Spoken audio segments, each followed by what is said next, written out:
Dear children, आज बहुत interesting topic मैं आपको पढ़ाने जा रहा हूँ। सन रोटेटिंग, यस और नो। करेक्ट। 1611 में एक साइंटिस्ट था जिसका नाम था गैलीलियो, जिसने टेलीस्कोप इन्वेंट किया और उसने बताया टेलीस्कोप से देख के कि सन जो है वो रोटेट करता है अपनी एक्सिस पे।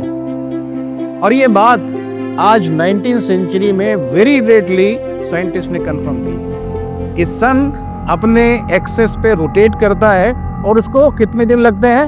25 डेज लगते हैं एक सर्कल पूरा करने के लिए।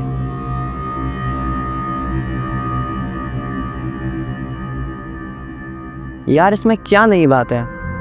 क्या मतलब? एक काम करते हैं ना, क्लास के बाद बात करते हैं। ओके, मुझे क्या। हाय चिराग, आज का लेक्चर बहुत सरप्राइजिंगली इंटरेस्टिंग था। हाँ, बात तो सही है, लेकिन हमारे यासीन को इसमें कुछ खास बात ही नहीं लगी। उसे इंटरेस्टिंग क्यों नहीं लगी?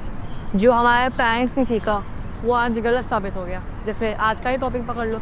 अरे वो इसलिए क्योंकि सूरज के रोटेशन का जिक्र कुरान में 1400 साल पहले लिखा है, इसलिए मुझे इंटरेस्टिंग नहीं लगा। कुछ भी भाई, रीसेंट डिस्कवरी है, तेरे कुरान में 1400 साल पहले लिखी हुई है। भाई फेंकने की भी हद होती है यार, बस कर। सिर्फ यही नहीं, और भी कई सारे साइंटिफिक फैक्ट्स हैं जो कुछ 19th-20th सेंचुरी में डिस्कवर हुए, लेकिन कुरान में पहले से मौजूद हैं। बिलीव नहीं हो रहा तो चेक कर लो। हाँ, अभी चेक कर लेता हूँ।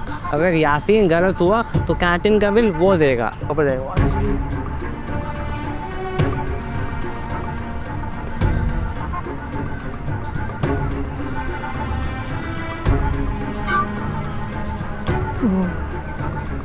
यासीन सुनो, हम लोग को जाना है F1 क्वालिफाइंग देखने। क्यों, क्या हुआ? चल यासीन, हम लोग चलते हैं।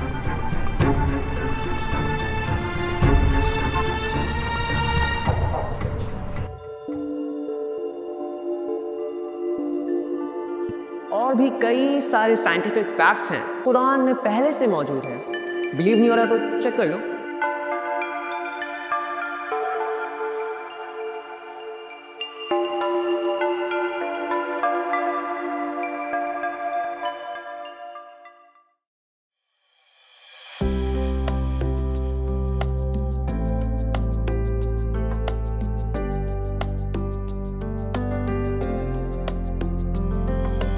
आज इंसान के पास हर चीज को समझने और उसको वेरीफाई करने का जरिया है। बस थोड़ी सी क्यूरियोसिटी, बेचैनी और एक साफ ज़हन ही काफी है सच्चाई तक पहुंचने के लिए। और जो सच को समझ गया उसने देखा कि कुरान और मॉडर्न साइंस दोनों एक ही हकीकत की तरफ इशारा करते हैं।